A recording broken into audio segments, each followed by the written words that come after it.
So today we will discuss, under this lecture we will discuss few terms and then we will start our chapter.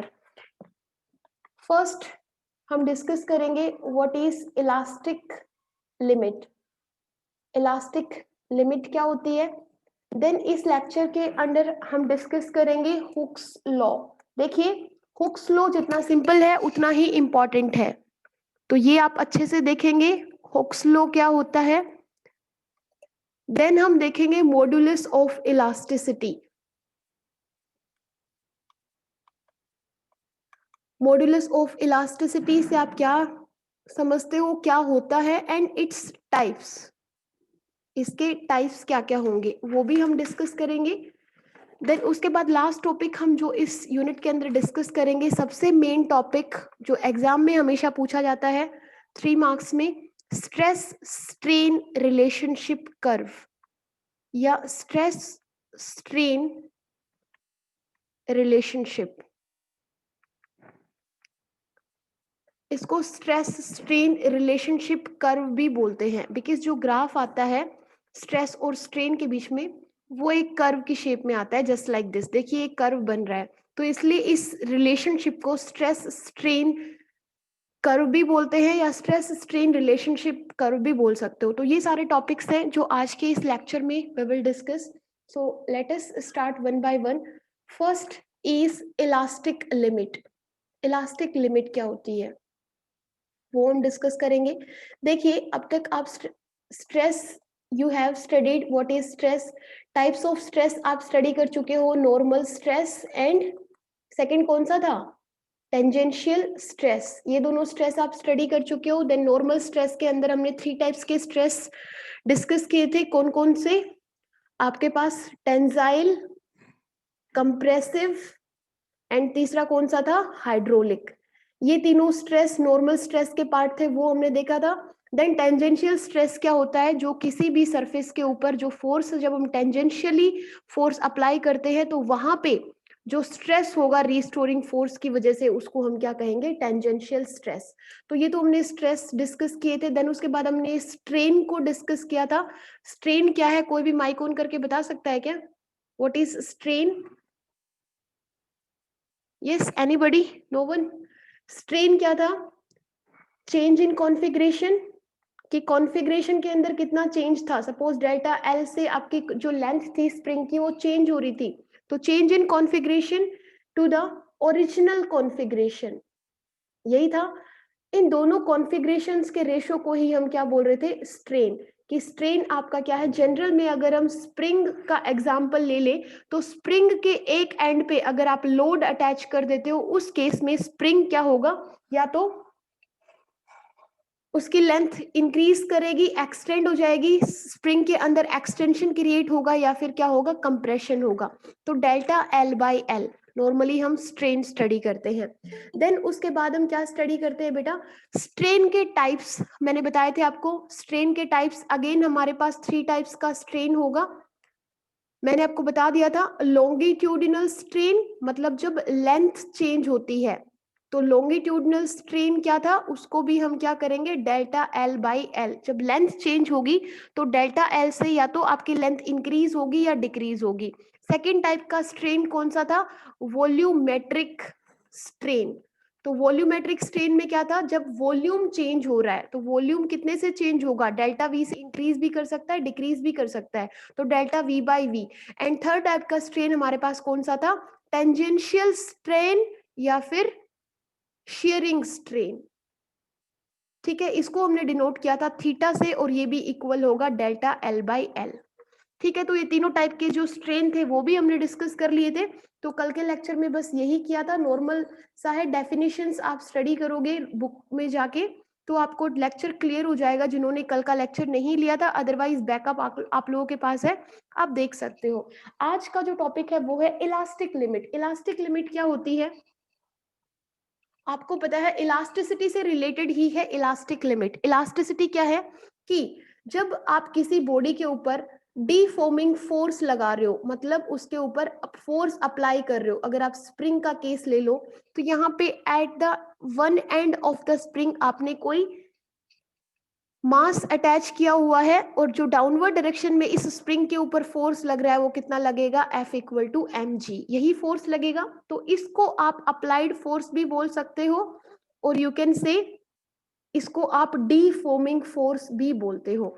तो when you are applying deforming force on a body, तो इसकी length क्या हो जाएगी, delta L से change हो जाएगी। आपको पता है अगर ओरिजिनली इसकी लेंथ इतनी थी, एल लेंथ थी, तो ये एम मास का ब्लॉक अटैच करने के बाद इसकी लेंथ के अंदर क्या हो जाएगा, डेल्टा एल का एक्सटेंशन आ जाएगा। क्लियर। लेकिन जब आप इस मास को रिमूव कर दोगे यहां से, इस लोड को हटा दोगे यहां से, तो जैसे ही आप डीफॉर्मिंग फोर्स को या अप्लाइड फोर्स को रिमूव करोगे तो ये अपनी ओरिजिनल पोजीशन को क्या कर लेगा, रीगेन कर लेगा। लेकिन इलास्टिक लिमिट क्या है कि वो लिमिट, वो डीफॉर्मिंग फोर्स की लिमिट जहां तक अगर आप उसको रिमूव करो तो वो बॉडी अपनी ओरिजिनल पोजीशन को क्या कर ले, रीगेन कर ले। लेकिन अगर आप डीफॉर्मिंग फोर्स एक लिमिट के बाद इंक्रीज कर दोगे, मतलब अब यहाँ पे आप लोड अटैच करते जाओ करते जाओ करते जाओ, एक लिमिट ऐसी आएगी कि इसके बियॉन्ड अगर आपने डीफॉर्मिंग फोर्स लगा दिया तो वो डीफॉर्मिंग फोर्स अगर आप रिमूव भी कर दोगे तो ये अपनी ओरिजिनल पोजीशन को रीगेन नहीं कर पाएगा। मतलब क्या होगा कि ये जो बॉडी है वो अपनी इलास्टिसिटी वाली प्रॉपर्टी को क्या कर देगी, लूज कर देगी, लॉस कर देगी। ठीक है, इसकी जो इलास्टिसिटी वाली प्रॉपर्टी है वो क्या हो जाएगी, लॉस हो जाएगी, लूज हो जाएगी। तो इलास्टिक लिमिट क्या है, इलास्टिक लिमिट डीफॉर्मिंग फोर्स की वो अपर लिमिट है, उसके बियॉन्ड अगर आप डीफॉर्मिंग फोर्स अप्लाई करते हो किसी भी बॉडी के ऊपर, तो after removal of that deforming force वो बॉडी अपनी ओरिजिनल पोजीशन को रीगेन नहीं कर सकती। मतलब this body has loses its property of elasticity. Elastic limit clear है। Elastic limit is the, it is the upper limit of deforming force. Deforming force किस limit तक लगाए हम कि उसको रिमूव करने के बाद उसकी जो बॉडी है वो क्या कर ले, वापस से अपनी ओरिजिनल पोजीशन को रीगेन कर ले। सपोज हम 5 न्यूटन का डीफॉर्मिंग फोर्स लगा सकते हैं, ठीक है। लेकिन अगर आपने 5.1 न्यूटन का डीफॉर्मिंग फोर्स लगा दिया तो जब आप इस फोर्स को रिमूव करोगे तो रिमूव करने के बाद ये बॉडी अपनी ओरिजिनल पोजीशन को रीगेन नहीं करेगी। That is known as elastic limit. It is the upper limit of deforming force. जो अगर आप इतना डीफॉर्मिंग फोर्स लगाओगे then okay, but if you have increased the deforming force after this limit, then this body will not regain its original position and it will lose its property of elasticity. So this is known as elastic limit. किसी को कोई doubt है तो पूछ सकता है। समझ आ गया, नॉर्मल थ्योरी है, कोई बड़ी बात नहीं है, आगे चलते हैं। ये थी इलास्टिक लिमिट। तो फर्स्ट टॉपिक हमारे आज के लेक्चर का क्लियर हुआ। सेकंड टॉपिक पे आते हैं, हुक्स लॉ। अब हुक्स लॉ क्या कहता है, देखिए हुक्स लॉ बहुत इजी है। एक साइंटिस्ट थे हुक्स, उन्होंने ये लॉ दिया था, तो उनके नाम से हम ये लॉ स्टडी करते हैं, हुक्स लॉ। उन्होंने क्या किया, एक एक्सपेरिमेंट किया, और एक्सपेरिमेंट किसके रिगार्डिंग था कि सपोज ये आपके पास एक स्प्रिंग है। देखिए ध्यान से देखिए, ये टॉपिक्स बहुत इजी इजी हैं लेकिन समझने होंगे आपको। ये एक स्प्रिंग है, स्प्रिंग का one end is attach to the rigid support. ये एक सपोर्ट से हमने एक एंड को अटैच कर दिया है। देखिए स्प्रिंग का दूसरा एंड फ्री है। ये जो फ्री एंड है यहाँ पे हमने एक पेन को एक लगाया हुआ है, और इस पेन को हमने क्यों लगाया हुआ है, हम यहाँ पे लोड अटैच करेंगे, वेट अटैच करेंगे। और देखिए यहाँ पे एक पॉइंटर है जो कि कहाँ पॉइंट कर रहा है, यहाँ पे एक स्केल लगा हुआ है। इस स्केल पे ये पॉइंटर क्या करेगा, पॉइंट करेगा जैसे जैसे आप इस पेन में क्या करते जाओगे, वेट पुट करते जाओगे। ठीक है, तो ये पॉइंटर क्या करेगा, इस पूरे स्केल के ऊपर क्या करेगा, मूव करेगा, जितना भी वेट होगा वो यहाँ पे पॉइंट करके दिखा देगा। ठीक है, तो ये हमने एक पॉइंटर लगाया है। ये हमारे पास एक स्प्रिंग है, स्प्रिंग के दूसरे एंड पे हमने यहाँ पे एक पेन रखा हुआ है, इस पेन में हम क्या डालेंगे, वेट डालेंगे। तो हुक्स ने एक एक्सपेरिमेंट किया और एक्सपेरिमेंट करके ये बताया कि यहाँ पे इस पेन के अंदर जब आप वेट डालोगे या लोड डालोगे तो इस स्प्रिंग के अंदर क्या क्रिएट होगा, एक्सटेंशन क्रिएट होगा। पता है ना, यहाँ पे लोड अटैच करोगे बेटा तो इस स्प्रिंग की लेंथ तो डाउनवर्ड डायरेक्शन में इंक्रीज होगी ही। तो उसको हम क्या बोल रहे हैं कि जब हम इस स्प्रिंग के एंड पे जो हमने पेन लगाया हुआ है, पेन अटैच किया हुआ है, उसके अंदर जब हम लोड डालेंगे या फिर वेट इसके अंदर रखोगे तो जैसे जैसे वेट को इंक्रीज करोगे तो एक्सटेंशन भी क्या करता जाएगा, इंक्रीज करता जाएगा। बस तो यही बताया उन्होंने कि हुक्स लॉ ने क्या बताया कि जो एक्सटेंशन होगा इस स्प्रिंग के अंदर लोड अटैच करने से स्प्रिंग क्या कर जाएगा, एक्सटेंड कर जाएगा। कुछ ऐसे देखिए, हर बार इसकी लेंथ क्या करती जाएगी, इंक्रीज करती जाएगी। जितना ज्यादा वेट डालोगे उतना ज्यादा ये इसकी लेंथ में एक्सटेंशन क्रिएट होगा। तो एक्सटेंशन प्रोड्यूस जो होगा, extension produced in the wire of the spring, ये जो स्प्रिंग की जो वायर है इसके अंदर जो एक्सटेंशन होगा वो डायरेक्टली प्रोपोर्शनल होगा किसके, टू द लोड अप्लाइड। जितना आप लोड अप्लाई कर रहे हो यहाँ पे, लोड अप्लाइड। और ये याद रखिए लास्ट में ये वर्ड लिखना जरूरी है, with in the elastic limit.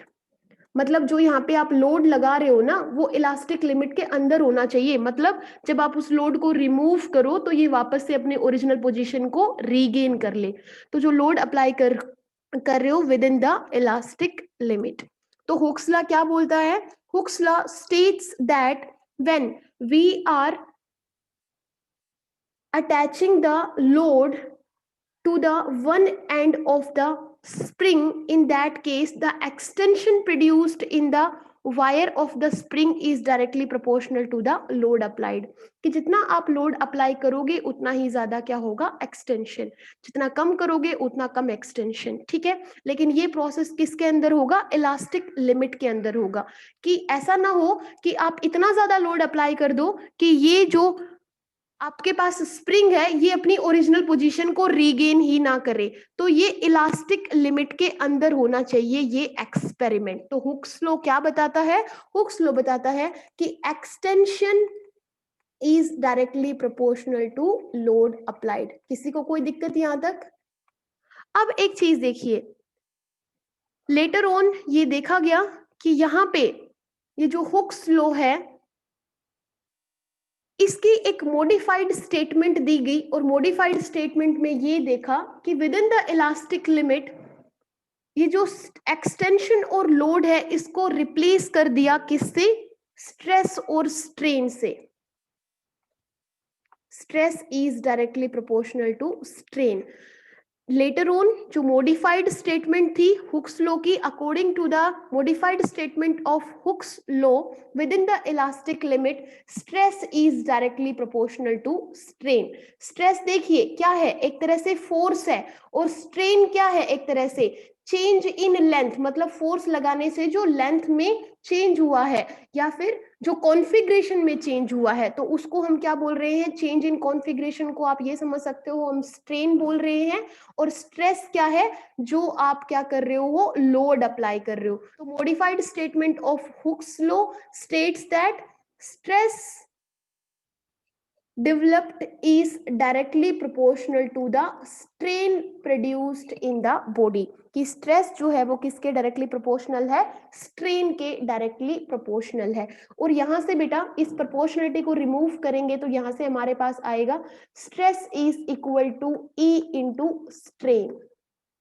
और ई आपके पास क्या है, कांस्टेंट है, and this constant is known as modulus of elasticity. यही हमारा थर्ड टॉपिक था आज के लेक्चर का, what is modulus of elasticity. तो यहाँ पे जब स्ट्रेस और स्ट्रेन दोनों डायरेक्टली प्रोपोर्शनल है, प्रोपोर्शनलिटी को रिमूव करने के लिए यहाँ पे हमने कांस्टेंट ऐड किया। This constant is denoted bye E and this constant is known as modulus of elasticity.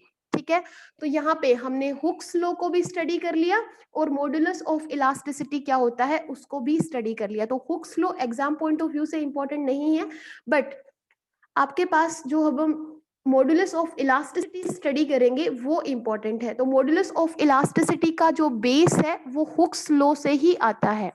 ठीक है, अब देखो ये जो एक्सपेरिमेंटल वेरिफिकेशन थी उसको उन्होंने एक ग्राफ की हेल्प से प्लॉट किया एंड ये शो किया कि जब हम लोड जो लगा रहे हो, यहाँ पे जो लोड अप्लाई कर रहे हो, जो वेट अप्लाई कर रहे हो इस पैन के अंदर, और वो वेट अप्लाई करने से इस स्प्रिंग के अंदर जो एक्सटेंशन क्रिएट हो रहा है, उन दोनों के बीच में एक ग्राफ प्लॉट किया हुक्स ने, और वो ग्राफ कुछ ऐसा था। सपोज एक्स एक्सिस पे आप क्या ले रहे हो, जो लोड अप्लाई कर रहे हो वो, ठीक है बेटा, और वाई एक्सिस पे आप क्या ले रहे हो कि ये लोड अप्लाई करने से स्प्रिंग के अंदर कितना एक्सटेंशन क्रिएट हुआ है। तो वाई एक्सिस पे क्या ले रहे हो, एक्सटेंशन। तो देखिए हमने क्या देखा था कि load applied is directly proportional to extension, और extension is directly proportional to load applied. जैसे जैसे आप लोड को इंक्रीज करते जाओगे तो एक्सटेंशन भी क्या करता जाएगा, इंक्रीज करता जाएगा, कुछ ऐसे। और आपके पास जो ग्राफ मिलेगा वो कैसा होगा, एक स्ट्रेट लाइन का ग्राफ होगा, just like Ohm's law. Clear है। तो ये हुक्स लॉ के लिए ये है आपके पास ग्राफ जो उन्होंने एक्सपेरिमेंट किया था कि आप जैसे से लोड अटैच कर रहे थे, वेट इस पैन में डाल रहे थे, तो वैसे वैसे एक्सटेंशन क्या हो रहा था, बढ़ रहा था। और वो एक्सटेंशन हमने कैसे देखा, देखिए यहां से ये पॉइंटर शो कर रहा था हमें, ठीक है। तो ये आपके पास हुक्स लॉ था। अब स्टडी करते हैं मॉड्यूलस ऑफ इलास्टिसिटी को। तो हमने देखा कि stress developed is directly proportional to the strain produced in the body। ये देखा हमने। यहां से प्रोपोर्शनलिटी को रिमूव करेंगे तो stress is equal to E into strain. E यहाँ पे क्या है, एक कांस्टेंट है, and this constant is known as modulus of elasticity, जो कि इंपॉर्टेंट है from the exam point of view. Modulus of elasticity, इसको अब हमें समझना है, this is our next topic. अब मॉड्यूलस ऑफ इलास्टिसिटी क्या है, ये एक कोफिशिएंट है। देखिए coefficient of elasticity, this is known as modulus of elasticity और कोफिशिएंट ऑफ इलास्टिसिटी। अब यहां से अगर मैं आपको ये E की वैल्यू निकालने के लिए बोलूं तो E की वैल्यू क्या होगी, या मॉड्यूलस ऑफ इलास्टिसिटी या कोफिशिएंट ऑफ इलास्टिसिटी किसका रेशियो होगा, स्ट्रेस टू द स्ट्रेन। मतलब modulus of elasticity is the ratio of stress produced to the strain produced in the body। तो इन दोनों का रेशियो है आपका कोफिशिएंट ऑफ इलास्टिसिटी। अब देखिए यहां से इस कोफिशिएंट ऑफ इलास्टिसिटी या मॉड्यूलस ऑफ इलास्टिसिटी की SI यूनिट क्या होगी, स्ट्रेस ओवर स्ट्रेन। तो देखिए स्ट्रेस क्या होता है, force per unit area. Strain क्या होता है, स्ट्रेन हमारे पास होता है change in configuration to the original configuration. यही होता है ना स्ट्रेन। मतलब स्ट्रेन को हम क्या लिखते हैं, डेल्टा L बाई एल या फिर डेल्टा V बाई वी, यही लिखते हैं ना। तो दोनों, ये भी लेंथ है, ये भी लेंथ है, तो यहाँ से तो स्ट्रेन तो यूनिट लेस है, डायमेंशन लेस है।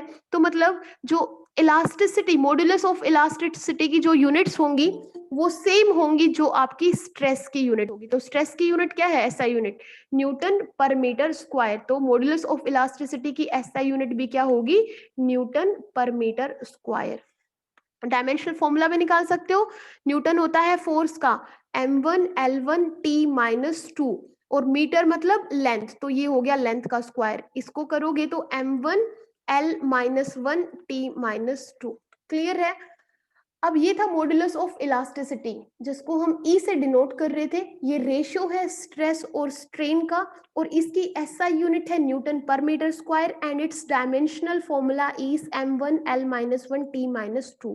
अब हमें देखना है types of modulus of elasticity. कोई कंफ्यूजन तो नहीं हो रहा है, फास्ट तो नहीं जा रहे हैं, कहीं पे प्रॉब्लम हो तो बता देना।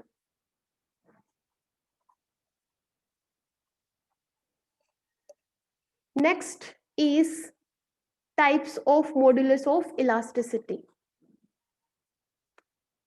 types, देखिए we will study 3 types of modulus of elasticity। कौन कौन से होंगे, फर्स्ट होगा हमारे पास Young's modulus of elasticity. Young भी हमारे पास एक साइंटिस्ट थे, उन्हीं के नाम से आया यंग्स मॉड्यूलस ऑफ इलास्टिसिटी। और इसको हम डिनोट करेंगे बाय द लेटर y से। सेकंड हमारे पास होगा बल्क मॉड्यूलस ऑफ इलास्टिसिटी, इसको हम डिनोट करेंगे, बल्क मॉडुलस ऑफ इलास्टिसिटी को हम डिनोट करेंगे by the letter B. And third और सबसे कंफ्यूजिंग है, थर्ड है हमारे पास modulus of rigidity. Voice clear नहीं है क्या? सबके पास वॉइस क्लियर है?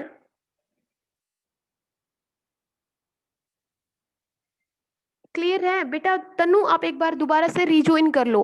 Modulus of rigidity, modulus of rigidity भी बोलते हैं और इसको हम लोग शेयर मॉडुलस ऑफ इलास्टिसिटी भी बोलते हैं,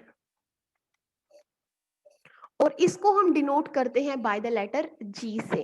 ठीक है, तो ये तीनों मॉडुलस ऑफ इलास्टिसिटी हमें स्टडी करने हैं।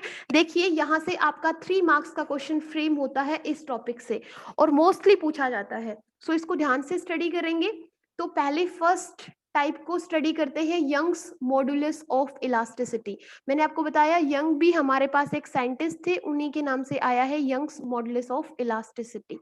तो देखिए कैसे स्टडी करेंगे यंग्स मॉडुलस ऑफ इलास्टिसिटी, इसको हम डिनोट करते हैं y से, और ये अगेन रेशो होगा किसका, किसका रेशो होगा, स्ट्रेस टू द स्ट्रेन। देखिए हमारे पास जो मॉडुलस ऑफ इलास्टिसिटी था E, उसको हमने क्या क्या लिखा था, स्ट्रेस टू द स्ट्रेन, मतलब स्ट्रेस और स्ट्रेन का रेशो था। अब यहाँ पे जो हमारा यंग्स मॉडुलस ऑफ इलास्टिसिटी है उसको हम डिनोट करेंगे बाय द लेटर y से, और ये रेशो होगा किसका, आपको पता है यंग्स, मतलब अगर हम यंग्स मॉडुलस की बात कर रहे हैं तो यहाँ पे हम नॉर्मल स्ट्रेस की बात करेंगे, तो ये रेशो होगा किसका, नॉर्मल स्ट्रेस टू द, अब नॉर्मल स्ट्रेस था तो मतलब जब हम किसी बॉडी के ऊपर फोर्स नॉर्मली लगा रहे हैं, देखो कल हमने बात की थी, अगर आप चाहे ऐसे फोर्स लगाओ चाहे आप ऐसे फोर्स लगाओ, तो इस केस में लेंथ क्या करेगी, डेल्टा एल से इंक्रीज कर जाएगी, और इस केस में डेल्टा एल से क्या कर जाएगी, डिक्रीज कर जाएगी। तीसरा हमने ये केस पढ़ा था नॉर्मल स्ट्रेस का, जिसमें आपका वॉल्यूम भी डेल्टा वी से क्या कर जाएगा, चेंज कर जाएगा। तो देखिए जब स्ट्रेस नॉर्मल लगा रहे हो तो उस केस में स्ट्रेन कैसा होगा, लॉन्गिट्यूडिनल स्ट्रेन होगा। तो यहाँ पे हम लिखेंगे normal stress to the longitudinal strain, मतलब लेंथ के अंदर क्या आएगा, चेंज आएगा। ठीक है, इस केस को नहीं स्टडी करेंगे, इसको हम बल्क में स्टडी करेंगे। ये दोनों केसेस, इसमें देखिए फोर्स को जब नॉर्मली लगा रहे हो तो डेल्टा एल से या तो लेंथ इंक्रीज होगी या डिक्रीज होगी, तो नॉर्मल स्ट्रेस से जो स्ट्रेन प्रोड्यूस हो रहा है वो कौन सा स्ट्रेन है, लॉन्गिट्यूडिनल स्ट्रेन। अब हम एक बार फॉर्मूला लिखेंगे किसका, नॉर्मल स्ट्रेस का। तो नॉर्मल स्ट्रेस का फॉर्मूला क्या होता है, नॉर्मल स्ट्रेस मींस सिंपली जो आप फोर्स अप्लाई कर रहे हो पर यूनिट एरिया, तो normal stress is given as force per unit area. Clear है, तो फोर्स और एरिया यहाँ पे जो होगा वो होगा पाई आर स्क्वायर इस केस में। ठीक है, अब बात करते हैं लॉन्गिट्यूडिनल स्ट्रेन की। तो लॉन्गिट्यूडिनल स्ट्रेन क्या है, लॉन्गिट्यूडिनल स्ट्रेन तो एक्चुअल में तो ये स्ट्रेन ही है, तो स्ट्रेन का फॉर्मूला क्या था, change in configuration to the original configuration. अब यहां से कॉन्फ़िगरेशन के अंदर कितना चेंज आया है, डेल्टा एल का, और ओरिजिनल कॉन्फ़िगरेशन कितनी है, एल।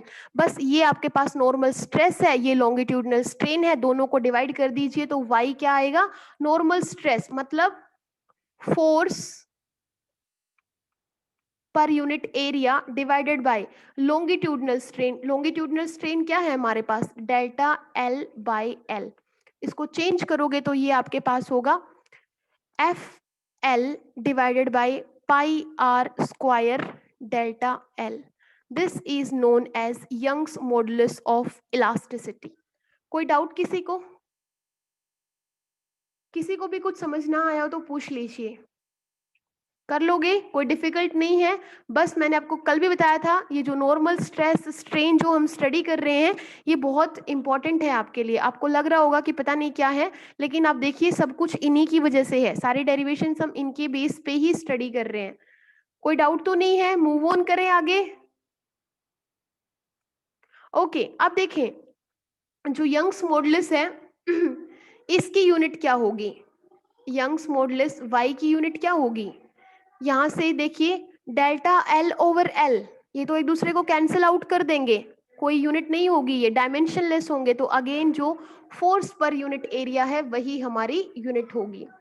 तो फोर्स पर यूनिट एरिया मतलब न्यूटन पर मीटर स्क्वायर, और जो हमारे पास न्यूटन पर मीटर स्क्वायर से जो डायमेंशनल फॉर्मूला बनेगा वही हमारे पास यंग्स मॉडुलस का डायमेंशनल फॉर्मूला होगा, मतलब m1 L-1 T-2 अभी हमने निकाला था। ठीक है, एक चीज और बेटा, यंग्स मॉडुलस है ये सिर्फ सॉलिड्स के अंदर ही इन्वॉल्व होगा। Young's modulus is involved in solids only. Solids के अंदर ही हम किसकी बात करेंगे? यंग्स मॉडुलस की। क्लियर? अब सेकंड पे चलते हैं। सेकंड हमारे पास कौन सा था? Bulk modulus. तो जैसे हमने यंग्स मॉडुलस की बात की, बल्क मॉडुलस में हम क्या करेंगे?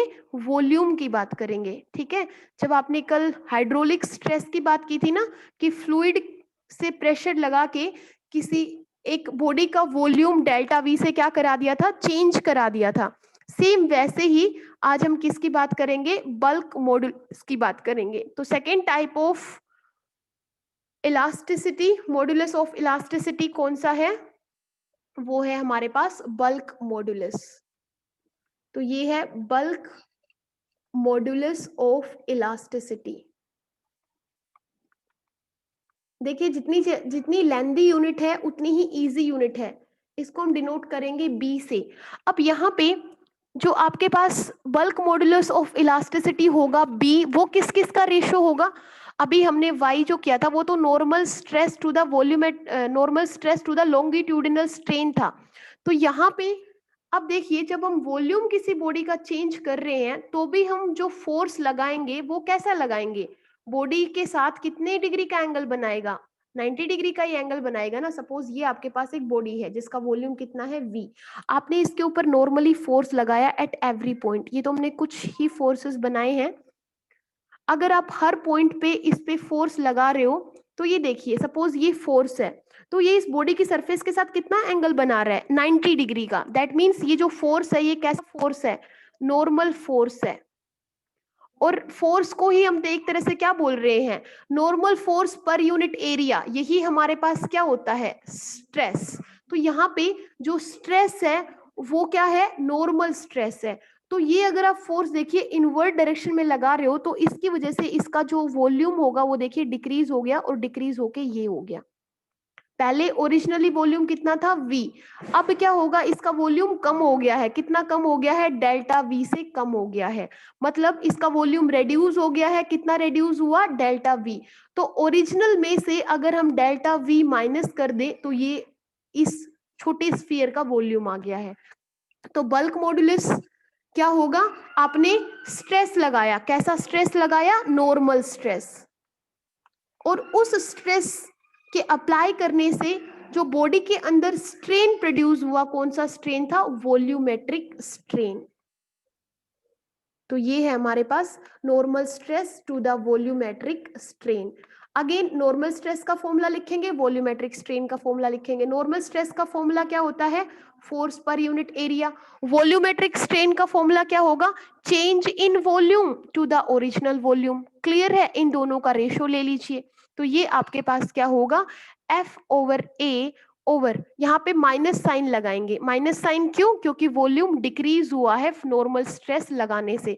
तो ये आपके पास होगा minus delta V over V। Clear है बेटा? तो ये आपके पास है बल्क मॉड्यूलस ऑफ इलास्टिसिटी।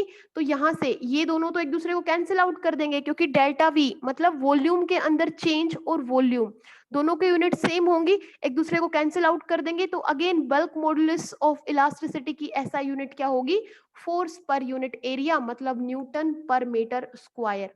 और डायमेंशनल फॉर्मूला भी क्या होगा, सेम जो यंग्स मॉडुलस का था या फिर मॉडुलस ऑफ इलास्टिसिटी था, m1 l-1 t-2। और बेटा जो बल्क मॉडुलस है उसको आप सॉलिड, लिक्विड्स एंड गैसेस तीनों के अंदर ये क्या होता है, इन्वॉल्व होता है बल्क मॉडुलस। तो याद रखिए यंग्स मॉडुलस सिर्फ सॉलिड्स के अंदर था, bulk modulus solid, liquid and gases तीनों के अंदर इन्वॉल्व है। ठीक है, एक चीज और, bulk modulus of A perfectly rigid body. Perfectly rigid body क्या होती है, जो परफेक्टली रिजिड हो, मतलब उसके अंदर आप कुछ चेंज नहीं कर पाओ। तो मतलब ये देखिए, अगर परफेक्टली रिजिड बॉडी है कोई, जिसके अंदर वो बिल्कुल रिजिड है, वो कोई चेंज अपने अंदर चाहती ही नहीं है अपने डायमेंशंस में, तो उस केस में डेल्टा वी कितना हो जाएगा, डेल्टा वी का मतलब होता है चेंज इन वॉल्यूम। तो परफेक्टली रिजिड बॉडी के अंदर डेल्टा वी की वैल्यू क्या होगी, जल्दी बताएं। अगर हमारे पास कोई बॉडी परफेक्टली रिजिड है, वो नहीं चाहती कि उसके अंदर कोई चेंज हो उसकी किसी भी डायमेंशन में, तो परफेक्टली रिजिड बॉडी के अंदर डेल्टा वी कितना होगा, यस 0 होगा। ओके, तो देखिए बल्क मॉडुलस कितना हो जाएगा, force per unit area over delta we, और किसी के भी अपॉन में 0 आपको क्या देगा, इनफाइनाइट वैल्यू देगा। तो bulk modulus of elasticity for perfectly rigid body कितना होगा, इनफाइनाइट, ये याद रखें। क्लियर है। थर्ड टाइप का जो मॉडुलस ऑफ इलास्टिसिटी है वो थोड़ा सा डिफिकल्ट तो नहीं कह सकते, इजी ही है। थर्ड टाइप का मॉडुलस है हमारे पास मॉडुलस ऑफ रिजिडिटी।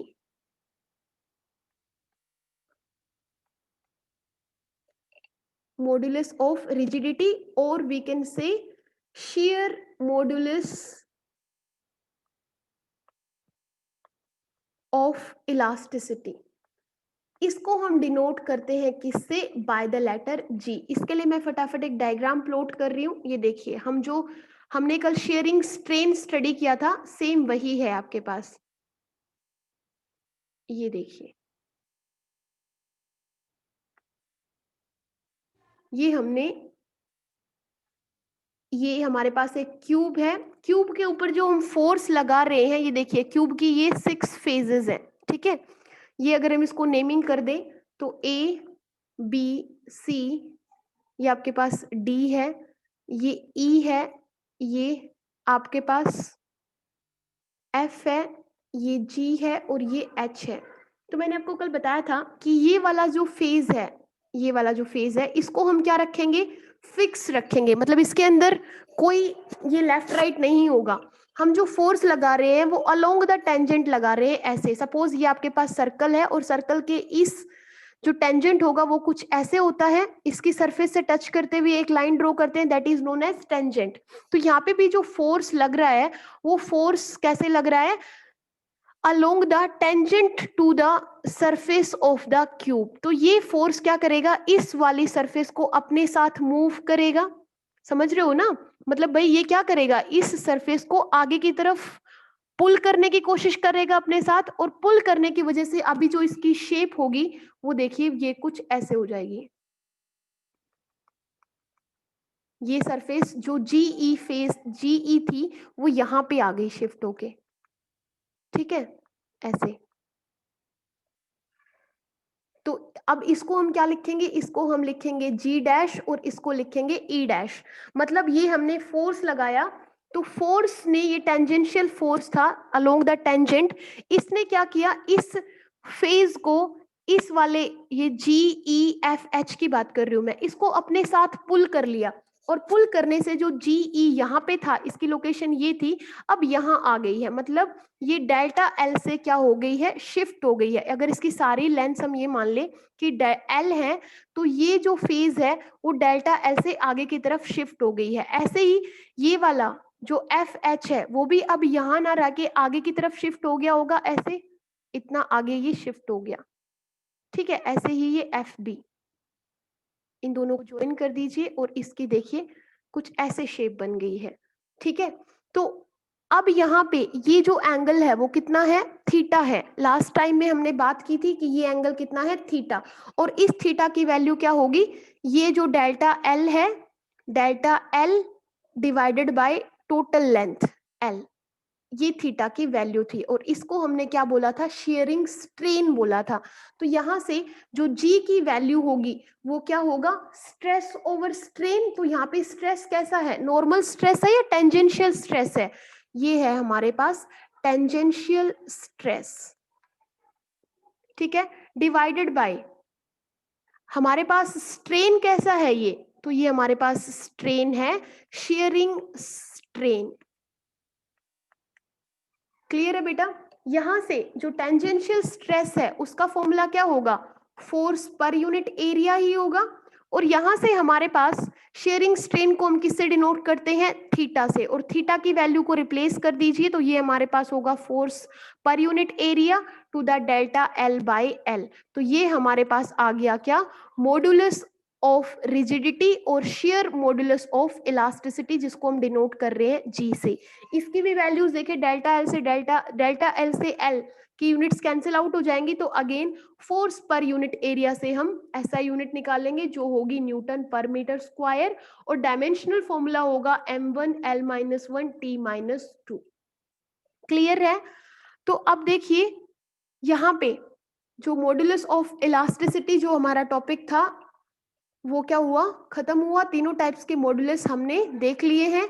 हमारे पास यंग्स मॉड्यूलस था, बल्क मॉड्यूलस था, और थर्ड कौन सा है, मॉड्यूलस ऑफ रिजिडिटी। कोई डाउट किसी को पूछ लीजिए अगर डाउट है तो। यहाँ पे आपके पास एक न्यूमेरिकल है। न्यूमेरिकल क्या है, जस्ट मैं शॉर्ट फॉर्म में लिख रही हूँ। आपके पास एक क्यूब है, cube of 5 centimetre, A 5 centimetre cube, मतलब उसकी हर फेस कितनी होगी, 5 सेंटीमीटर की, has its upper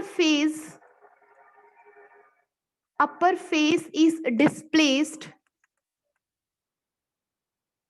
bye 0.2 centimetre. मतलब देखिए वही केस हम स्टडी कर रहे हैं।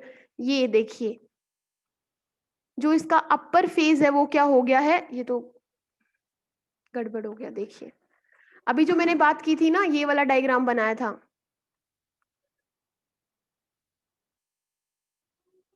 तो इसमें जो अपर फेस डिस्प्लेस हुआ था डेल्टा एल से, उसी की बात कर रहा है ये वाला, ठीक है। जो अपर फेस यहाँ पे आ गया था ऐसे करके, मतलब अपर फेस कितना डिस्प्लेस हो गया है, 0.2 सेंटीमीटर डिस्प्लेस हो गया है by a tangential force of 8 newton. तो मतलब फोर्स कितना लगा है, 8 न्यूटन का।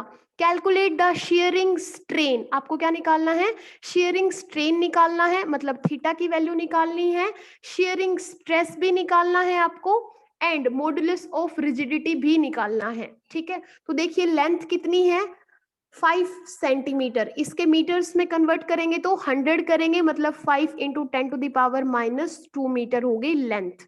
अब डेल्टा एल, ये मैंने बताया था ना कि ये क्या रहेगा, डेल्टा एल। तो डेल्टा एल कितना है, 0.2 सेंटीमीटर है, तो ये कितना हो जाएगा, 0.2 इंटू 10⁻⁻2 मीटर। और फोर्स कितना है आपके पास, 8 न्यूटन। तो सबसे पहले हमें शेयरिंग क्या निकालना है, यस बेटा 0.2 बाई 5। यस, स्ट्रेन आपके पास कितना आ जाएगा, यहाँ पे जो स्ट्रेन होगा वो कौन से टाइप का स्ट्रेन होगा, शेयरिंग स्ट्रेन होगा, ठीक है, मतलब थीटा। तो उसकी वैल्यू क्या होगी, delta L by L. Delta L कितना है, 0.2 इंटू 10⁻⁻2 मीटर, डिवाइडेड बाई क्या है हमारे पास, एल। कंप्लीट लेंथ कितनी है, 5 इंटू 10⁻⁻2। ये कैंसिल आउट हो जाएगा, इसको सोल्व कर लीजिए, that would be answer. Next आपको क्या निकालना है, ये तो था शेयरिंग स्ट्रेस, अब हमें निकालना है शेयरिंग सॉरी ये था स्ट्रेन, अब हमें निकालना है शेयरिंग स्ट्रेस। तो शेयरिंग स्ट्रेस क्या होता है, वो होता है force per unit area, sorry area का स्क्वायर नहीं, फोर्स पर यूनिट एरिया। तो फोर्स कितना है, 8, एरिया क्या होगा, लेंथ इंटू लेंथ, तो इसकी सारी लेंथ ही 5 है, तो 5 इंटू 10⁻⁻2 का स्क्वायर, इसको सोल्व कर लीजिए, that would be your answer. ठीक है बेटा, हाँ सही निकाल रहे हो, 0.04। अब हमें क्या निकालना है, हमें मॉड्यूलस ऑफ रिजिडिटी मतलब जी निकालना है, जो कि इक्वल होगा किसके, स्ट्रेस टू द स्ट्रेन के। तो जो स्ट्रेस की वैल्यू आई थी और यहां से जो कैलकुलेट करोगे स्ट्रेन की वैल्यू, दोनों को डिवाइड कर दीजिए, that would be your answer. Clear है बेटा, कोई डाउट तो नहीं किसी को?